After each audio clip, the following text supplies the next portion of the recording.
Hey, Aaron here with Black Diamond. I'm gonna show you another Guitarisode here, but it's gonna be a little bit different. It's gonna be a tour of my gear that I use as of whatever today's date is. I think it's January 3rd, 2014. Yeah, January 3rd, 2014. I had to check my phone there. I guess I'll start at the beginning of the chain with my guitars. Go through my acoustic guitars first. This one right here I don't use much, just for whenever I feel like playing, when I'm watching TV or something. But it's an Enterna EC10. Just a little classical guitar that I have strung up with some nylons. Some of the tuning pegs broke off, so I had to use pliers to tune them, which fell off over there. This is just a parts donor for like guitars that I restore, but it's the first guitar I ever had. It's just a little first act junior acoustic, I guess. D4 size. It's alright. Sometimes I'll use it for, banging on the back. For some acoustic rhythm or beats, whatever you call it. Voice is a little off because we just had a little bit of a band practice, so my vocals are a little worn out. This is my acoustic that I use a lot in the band. It's a Fender CD100 CE Nat acoustic. It says that in there, if you can see that. It's kind of hard to. Yeah, it's a great guitar. I just strung up some new strings not too long ago. Machine heads that are pretty decent. In fact, they're really decent. They hold tune flawlessly. This is normally in standard, but for right now, it's just playing a song that's in it's a weird tuning. Both E strings are tuned to drop D.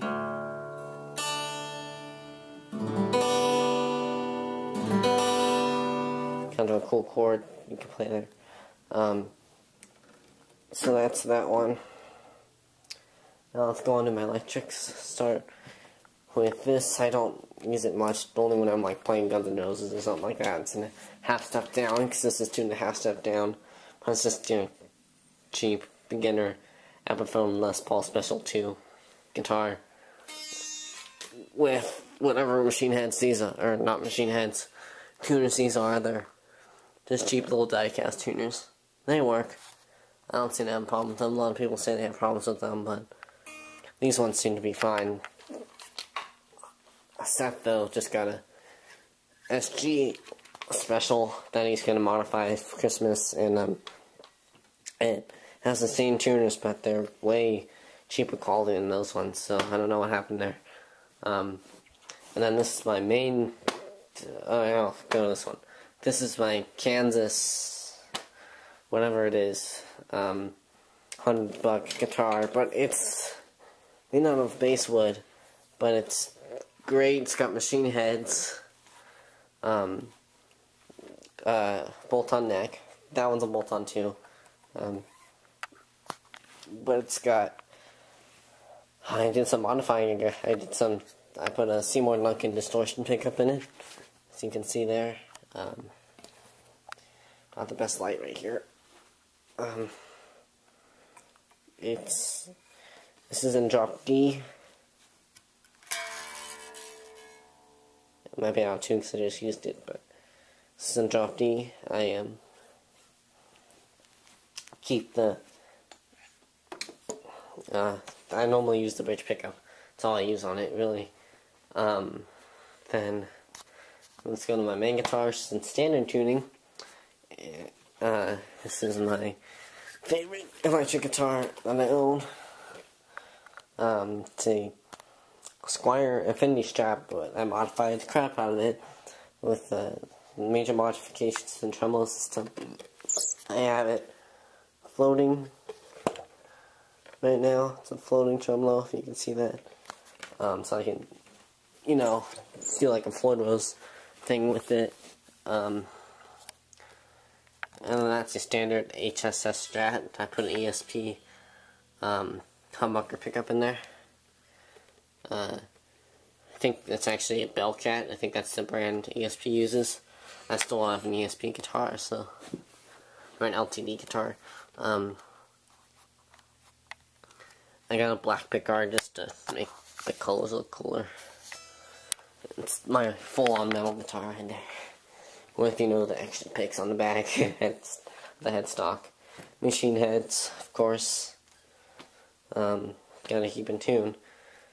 And then for my pedal board, this is where it really goes on all my sounds. I go into Behringer PB600 for the board itself. It's pretty decent. I power it with a one spot over here.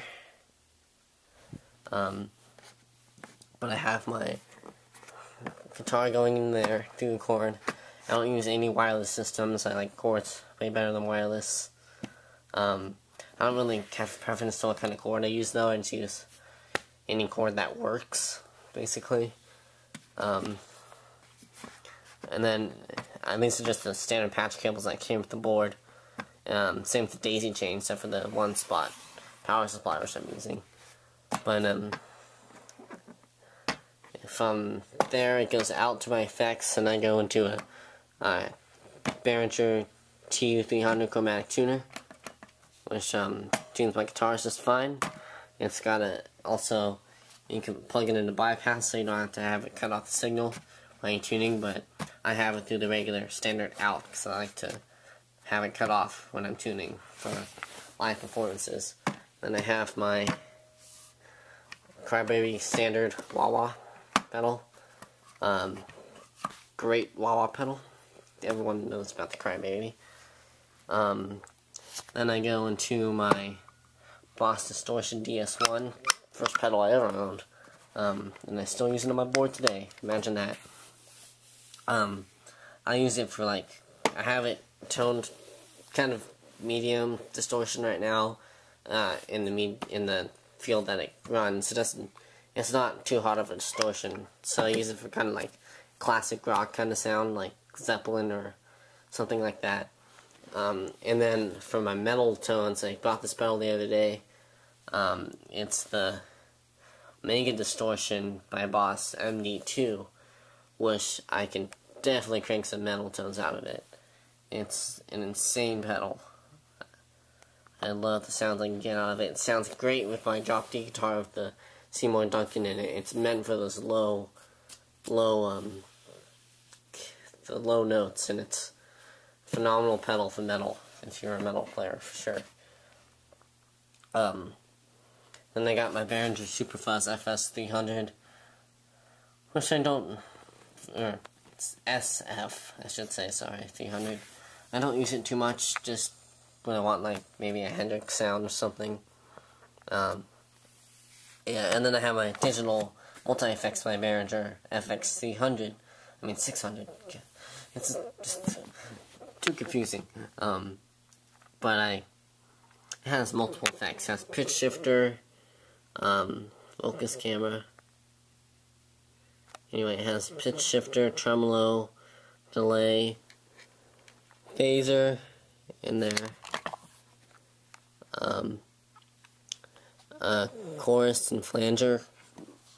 I keep it on delay for now. I have a little soft delay setting, so it's barely there, but it's there. So I can get that 80s metal sound out of it. I like to have a little bit of delay after my notes that I play. But then that, of course, goes to my amp. Like I said, powered by the one spot. So my amp over here, it's a Fender Automatic SE mid-90s amp. It's a 90 watt.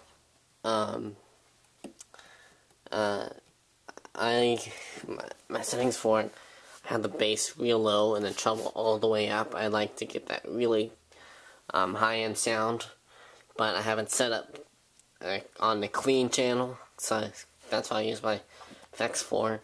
So I have a really clean sound for it. And then I have that mic'd up with a Audio-Technica USB microphone. Forgot what model it is.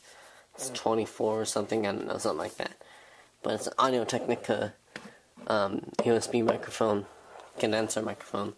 And it's really decent, and I like it.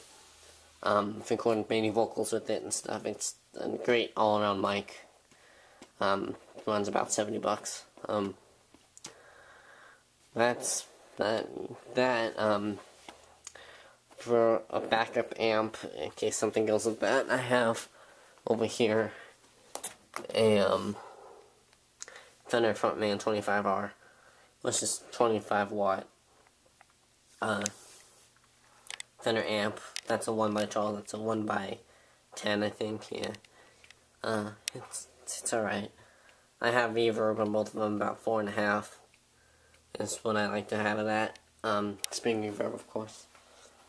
Well, there you have it, though. That's my rig that I use. So yeah, that's of January 3rd, 2014. Hope you enjoy it. My boom microphone stand. Anyway, have a good one. Rock on. See you later.